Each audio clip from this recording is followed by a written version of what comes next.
नमस्कार किसान भाइयों, मैं बिमलेश आपका अपने YouTube channel BS advance farming में आप सब लोगों का स्वागत करता हूं।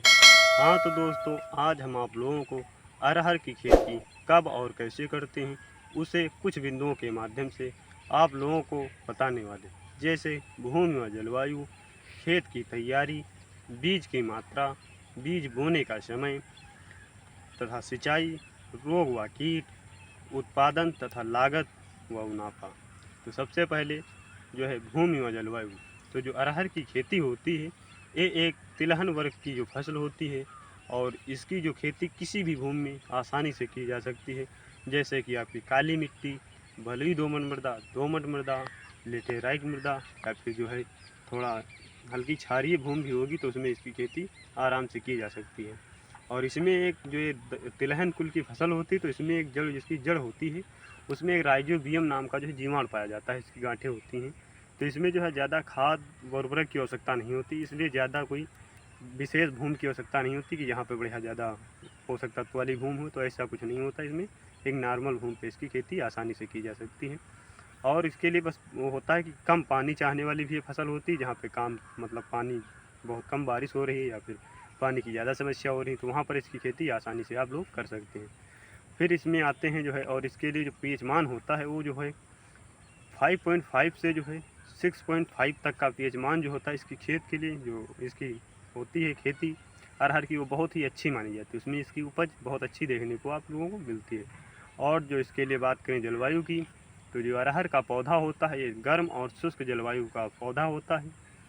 इसमें जो इसके अच्छा विकास करता है। और इसके लिए जो तापमान की बात करें तो जो अधिकतम तापमान होता है उसके लिए वो 35 से 38 के मध्य जो है इसकी फली वगैरह बढ़िया पकती हैं और इसमें अच्छे दानों का जो है भराव होता है। और जो इसमें लो थोड़ा मिनिमम टेम्परेचर की बात करें तो इसमें 15 से 20 के मध्य जो है बढ़िया टेम्परेचर, मिनिमम टेम्परेचर होना चाहिए। फिर इसके बाद आते हैं इसमें खेत की तैयारी। तो अरहर के खेत के लिए पहले से 1 से 2 जुताई बढ़िया से हल्लू या कल्टीवेटर से करके बढ़िया से फिर उसमें पाटा लगाकर खेत को समतल कर लें। फिर उसमें आप जो है बढ़िया सड़ी हुई गोबर की खाद जो होती है 2 ट्राली ले लें कम से कम। और उसमें बढ़िया जो आप ट्राइकोडर्मा मिलाना चाहते हैं तो 1 से 2 किलोग्राम मिलाकर बढ़िया से खेत में बिखेर दें।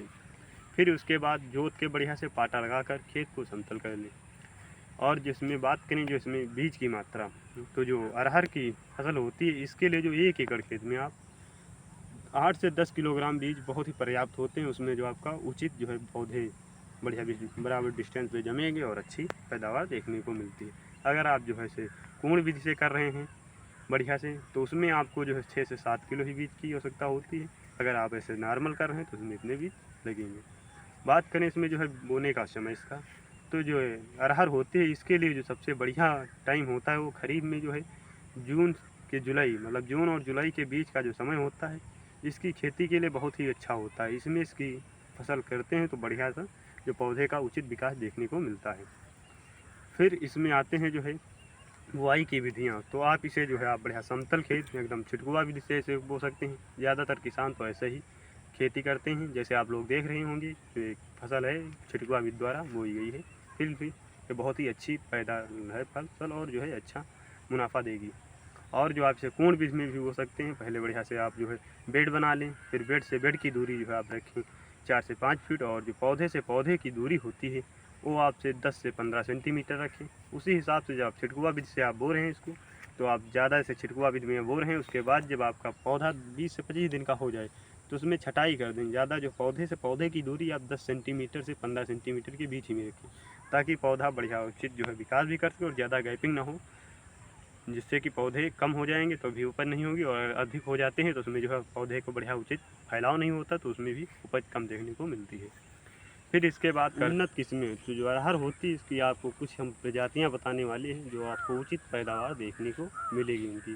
तो इसके लिए आते हैं नारेंद्र अरहर 1 होती है, नारेंद्र अरहर 2 होती है, आज़ाद अरहर है, पूसा जो है 9 है, पूसा 2001 है, पूसा 2003 है, और जो है आपकी आती है स्वर्ण रेखा है। ये जो प्रजातियां होती हैं आपको बहुत ही अच्छी उपज देखने को मिलती है। तो आप इन जो प्रजातियों को परचेज करें तो आपको उचित जो है कम लागत में अच्छा मुनाफा देखते हैं। आपके जो है बीज जो होते हैं उसे उपचारित करके ही बोएं। तो बीज उपचारित करने के लिए जब आप सबसे पहले इसे बढ़िया से जो है 4 मतलब ग्राम ट्राइकोडर्मा से और 4 ग्राम ट्राइकोडर्मा प्रति किलो बीज के हिसाब से बढ़िया से उपचारित करें। इससे जो आपके उकठा रोग होते हैं, बैक्टीरिया नाशक जो रोग होते हैं वो नहीं लगते हैं। फिर इसे जो है आप 1 ग्राम प्रति किलोग्राम बीज के हिसाब से बढ़िया से आप जो साफ से जो mancozeb plus carbendazim plus mancozeb आता है उससे उपचारित करें। इससे आप उपचारित करके जब आप बीज को बोते हैं तो उसमें जो बीज होते हैं उसमें बैक्टीरिया वाले जो रोग होते हैं, उकठा हुए, ये समस्याएं नहीं होती हैं। फिर इसके बाद आते हैं इसमें सिंचाई। तो जो फसल होती है तो इसमें ज़्यादा सिंचाई की आवश्यकता तो वैसे नहीं होती है, क्योंकि ये जो है खरीफ की फसल है तो उसमें बारिश होती रहती है, तो इसमें जो है सिंचाई की आवश्यकता नहीं पड़ती है। अगर बाई दुबे जब आपके मतलब एरिए में या अपने क्षेत्र में बारिश नहीं हो रही तो आप 10 से 15 दिन के अंतराल पर बढ़िया से आप अपने खेत में सिंचाई कर सकते हैं। फिर बात करते हैं खरपतवार नियंत्रण। तो इसमें जो होता है खरपतवार नियंत्रण के लिए जब आप जो है खेत बना रहे हैं, खेत बनाने के बाद जब आप बीज की बुआई करते हैं उसके बाद आप पेंडिमेथिलिन 30% ईसी जो होती है उसे 1 लीटर मात्रा को 1 एकड़ खेत में बढ़िया से 200 से 250 लीटर पानी में बढ़िया से स्प्रे कर दें। इससे भी जो आपके खर होते हैं ये नहीं जमते हैं। और उसके बाद ज़्यादा तो यही कहा जाता है कि जो है आप बढ़िया से जब आपके खेत में जब फसल आपकी हो जाए 30 से 35 दिन की या 40 दिन की, तो उसमें जो आप बढ़िया हाथों से निराई गुड़ाई कर दें। इससे आपके खर जो होता है वो भी समाप्त हो जाता है और पौधा जो बढ़िया उसकी जड़ों में जो है ऑक्सीजन पहुँच जाती है तो वो बढ़िया विकास करता है। और उसके बाद जो आप खड़ी फसल में किसी कारण में जब निराई गुड़ाई नहीं कर पा रहे हैं तो उसमें एक आती है डामा की जो है साकेत नाम की दवा आती है, वो जो 800 ml मात्रा उसकी प्रति एकड़ के हिसाब से बढ़िया से स्प्रे कर दें। स्प्रे करने के बाद जो आपका पौधा होता है थोड़ा जो है वो पीला पड़ने लगता है, थोड़ा कमज़ोर हो जाता है, तो इसके लिए आप जो है आपका आता है इंट्राकाल ले लें और उसके साथ में एक बाहर टॉनिक आती है उसे ले लें और एक कोई भी इंसेक्टिसाइड बढ़िया से दवा लेकर और उसमें जो इसकी स्टिकर जो आता है चिपकू उसे ज़रूर लगाएं। ये बढ़िया लगो करके अपने खेत में बढ़िया से स्प्रे कर दें। तो इससे जो आपका पीलापन होता है, जो पौधा थोड़ा रुक जाता है उसकी बढ़वार, वो बहुत ही अच्छी होने लगती है और आपका पौधा देखेंगे तो उचित विकास आपको देखने को मिलेगी। फिर इसके बाद आते हैं कीट व रोग। तो इसमें जो कीट होते हैं तो कीट का ज़्यादा से ज़्यादा प्रकोप रहता है। इसमें जैसे फल मक्खी है आपकी और जो है तना छेदक और पत्ती लपेटक कीट होता है, इल्लियाँ होती हैं, तो ये जो इसमें फल लग जाते हैं, सफ़ेद मक्खी है और एक जो आता है आपका रेड जो आता है रेड फ्लाई, ये सब लग जाते हैं। तो इनके लिए आप जो है अपने खेत में आप जो आते हैं बढ़िया से फ्रूट फ्लाई जो ट्रैक आते हैं उन्हें लगा दें अपने खेत में। 1 एकड़ खेत में आप जो है 15 से 20 मतलब फल फ्रूट फ्लाई ट्रैक लगा दें। इनसे भी जो आपके मक्खियाँ और होती हैं कंट्रोल होती हैं। और इसके लिए जो कीटनाशक की बात करें रासायनिक दवा की, तो आप इसमें जो है परफेनोफास प्लस साइपर आता है उसको जो ले लें 100 ml प्रति एकड़ के हिसाब से। और इसमें एक बढ़िया सी कोई भी टॉनिक आप बढ़िया ले लें, जैसे बायोवीटा है या फिर पेंटाफोलस है, और उसमें कोई भी फंजीसाइड एक बढ़िया से M45 वगैरह लगा के बढ़िया से स्प्रे कर दें। इससे भी जो आपका ये मतलब कीट होते हैं ये भी समाप्त हो जाते हैं और आपके पौधे में बढ़िया से ग्रोथ देखने को मिलती है। और उससे जो है आपके पौधे में जो अच्छी फ्लावरिंग होगी और अच्छी फलियाँ बनेंगी, उनमें अच्छे दाने भराव होगी, तो आपको उचित पैदावार देखने को मिलती है। फिर बात करें इसमें रोग की, तो इसमें जो है उकठा रोग लग जाता है और सफ़ेद धब्बा जो आप देखे होंगे पत्तियाँ होती हैं सब बढ़िया जो धीरे धीरे मुरझाने लगती हैं। तो इसके लिए आप जो है उकठा रोग होता है, इसके लिए आप जो पाले से ज़्यादा ग्रसित हो जाता है या फिर जो है जो इसके बैक्टीरिया होते हैं आप जो उपचारित करके बीज को बो रहे हैं तो उकठा रोग की समस्या नहीं होती। अगर हो रही है तो इसमें आप बढ़िया से एक टॉनिक ले लें, जैसे आप एम्बिशन टॉनिक ले लें और उसके साथ में जो है कार्बेंडाजिम प्लस मैनकोजेब ले लें, या फिर ये नहीं आपको मिल रहा है तो ब्लू कॉपर आता है उसकी जो है ले लें और 100 ग्राम मात्रा जो उसे 1 एकड़ के हिसाब से बढ़िया से स्प्रे करें स्टिकर लगा के।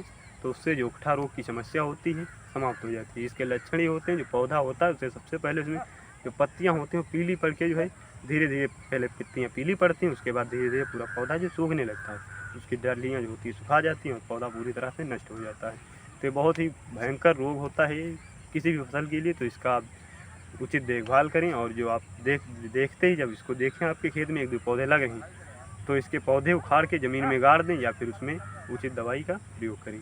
फिर इसमें आता है जो इसमें कितना जो पैदावार होती है इसकी, तो आप जो अच्छे से वैज्ञानिक तरीके से आप अरहर की खेती कर रहे हैं तो इसमें आपको 1 एकड़ खेत से 10 से 12 कुंटल जो है आपको अरहर देखने को मिलती है। और बात करें लागत की, तो इसमें जो 1 एकड़ खेत के आपके 25 से 30 हज़ार रुपये 1 एकड़ खेत में आपके अरहर के लगते हैं। और जिससे फिर आते हैं मुनाफे पे। तो इसमें जो मुनाफा होता है, तो ये जो अरहर होती है 1 क्विंटल का इसका जो रेट होता है वो 6,000 से 6500 रुपये तक का बिकता है। तो आप मान के चलिए 6000 का, और आपके खेत में 12 कुंटल अरहर हो रही है, तो आपके खेत में जो है लगभग 1.5 लाख की अरहर होगी, कुछ कम 1,20,000 की होती है।